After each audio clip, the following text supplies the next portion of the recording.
जो team India को इस वक्त हराएगी वो अपसेट होगा। जो टीम एशिया की इस वक्त हराएगी इंडिया को वो अपसेट होगा, क्योंकि इंडिया का जो लेवल जितना ऊपर है, मैं कभी भी अपनी उस बात से पीछे नहीं हटूंगा, चाहे कोई फाइनल हराए इंडिया को या राउंड का मैच हराए या कोई भी हराए, इंडिया से बड़ी टीम इस वक्त है ही नहीं। जिस तरह सलमान आगा कहते हैं कि जी हम एशिया कप जीतेंगे, जो एशिया की इंडिया और श्रीलंका, तो किस तरह से फेस करेंगे, इसी स्ट्रेटेजी से या कुछ चेंज होगा? इस कंडीशन में अफगानिस्तान जैसी बॉलिंग के खिलाफ अगर आप 140 कर सकते हैं, 180 कर सकते हैं, 150 कर सकते हैं, मेरे ख्याल से ये दुनिया की बेस्ट जब स्पिन बॉलिंग की बात करेंगे दुनिया की बेस्ट स्पिन बॉलिंग है ये। और अगर हम इनके खिलाफ कर सकते हैं तो फिर हम किसी टीम के खिलाफ भी कर सकते हैं। ओ भाई, इंडिया के स्पिनर्स और पाकिस्तान के स्पिनर्स को तू तीनों को लाइनों में खड़ा कर ले और इंडिया के स्पिनर्स को खड़ा कर ले, तू कंपैरिजन कर ले भाई, किन के स्पिनर्स स्ट्रांग और किन के स्पिनर नहीं स्ट्रांग, तुझे इजीली बात का पता चल जाएगा। अफगानिस्तान ठीक है, इंडिया का अफगानिस्तान से कंपेयर नहीं है। अब आप समझिए कि इंडिया वाले पाकिस्तान के बॉलर से प्रेशर में आकर विकेट दे देंगे मुसलसल, और नहीं भाई क्या छक्के पे छक्का मारेंगे। और इन्हें इंडिया के नाम सुनकर पाकिस्तानी डर जाते हैं, तो वो क्या डरेंगे? इनके कभी नहीं डरेंगे। खेलनी है, ये बात ज़हन में रखें, बार बार बोल रहा हूं, ये बात ज़हन में रखें।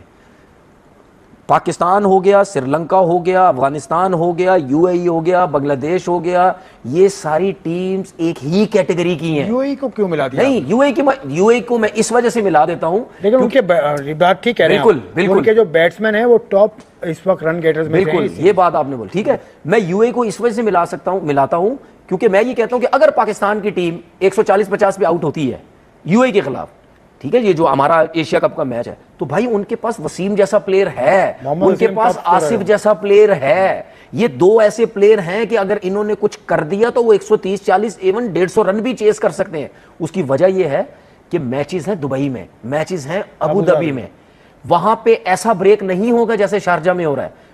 वहां पे ऐसा ब्रेक होगा, दुबई में तो इतना ज्यादा ब्रेक नहीं होता, अबू धाबी में होता है लेकिन उस तरह भी नहीं होता जैसे शारजा में होता है। तो वहां पे कहीं ना कहीं आपको मुश्किलात हो सकती हैं, ठीक है ना। तो हमें, अगर हम बैटिंग की बात करते हैं तो भाई अगर आप ये सोचते हैं कि 170, 165, 170 तक करना है, तो ऐसे 8 ओवर की क्रिकेट टेप बॉल की तरह खेल के नहीं होगी भाई। हर बंदा ऑन साइड पे मार रहा, हर बंदा ऑन साइड। अब आपके मुताबिक दुबई, इंडिया के अलावा जितनी भी एशिया की टीम है वो सब एक ही कैटेगरी की है, इंक्लूडेड पाकिस्तान भी, ठीक है। जो टीम इंडिया को इस वक्त हराएगी वो अपसेट होगा।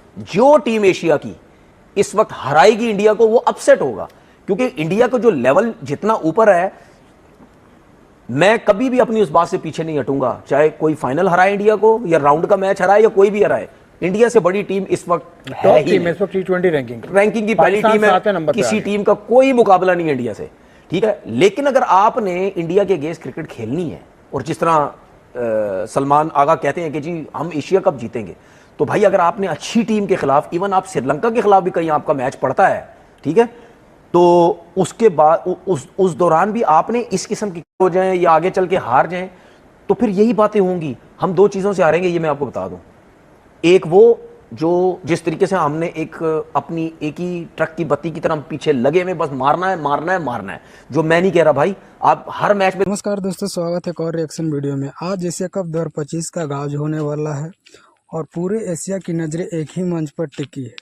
यह मंच सिर्फ क्रिकेट का नहीं बल्कि जुनून, इमोशन और देशों की इज्जत का सवाल की बात होती है। दोस्तों सोचिए, जब भारत, पाकिस्तान, श्रीलंका, बांग्लादेश, अफगानिस्तान, ओमान, हांगकांग जैसी टीमें एक ही टूर्नामेंट में भिड़ती है, तो सिर्फ बल्ले और गेंद का खेल नहीं चलता, बल्कि दिलों की अपनी ताकत और अपने सपनों का बोझ है, अपने जो भी हर एक देश के खिलाड़ी होते हैं।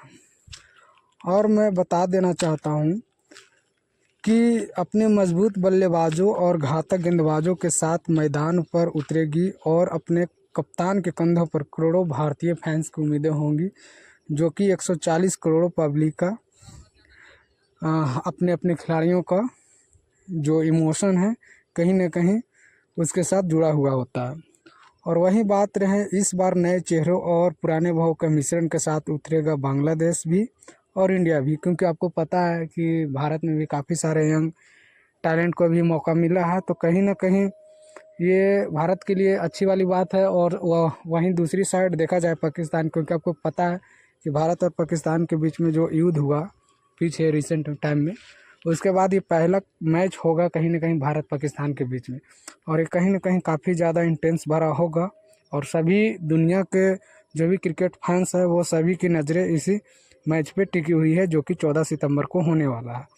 और बात रही दोस्तों, देखिए आपको पता है कि दोनों साइड सारे यंग प्लेयर हैं, और दोनों साइड कहीं ना कहीं थोड़ा बहुत मिश्रण भी है, जो कि कुछ पुराने खिलाड़ी भी हैं और काफ़ी, लेकिन दोनों साइड यंग प्लेयर हैं, तो काफ़ी इंटेंस भरा मैच होगा। यंग प्लेयर का आपको पता है कि जोश थोड़ा हाई होता है अपने देश को रिप्रेजेंट करने के लिए, तो कहीं ना कहीं ये गर्व वाली बात भी होगी सारे खिलाड़ियों के लिए, और अपने अपने कहीं ना कहीं जिम्मेवारी भी होगी जो भी जनता है अपने अपने मुल्क के, क्योंकि आपको पता है कि आप एक इंटरनेशनली अपने देश को रिप्रेजेंट कर रहे हो, तो काफ़ी मज़ा आएगा देखने में। और आपको पता है कि भारत और पाकिस्तान का जब भी मैच होता है तो कहीं ना कहीं ये मैच से थोड़ा एक लेवल ऊपर युद्ध टाइप पे होता है, कहीं ना कहीं इज्जत का सवाल होता है। यानी देखिए, पाकिस्तान तो हमेशा से कहते आया है कि भारत को हराना हमारे लिए टूर्नामेंट को जीतना होता है किसी भी टूर्नामेंट में। हालांकि भारत का ऐसा कहना नहीं है, क्योंकि आपको पता है कि आपको जब तक फाइनल का ट्रॉफी आप नहीं उठा लेते हो तब तक आप कोई टूर्नामेंट जीतते नहीं हो। एक मैच जीतने या हारने से कोई ऐसा नहीं होता है कि आप टूर्नामेंट जीत जाते हो। चलिए देखने लायक होगा कि क्या होने वाला है, और वीडियो अच्छा लगे तो वीडियो को लाइक शेयर कमेंट जरूर कीजिएगा। तब तक के लिए जय हिंद, वंदे मातरम।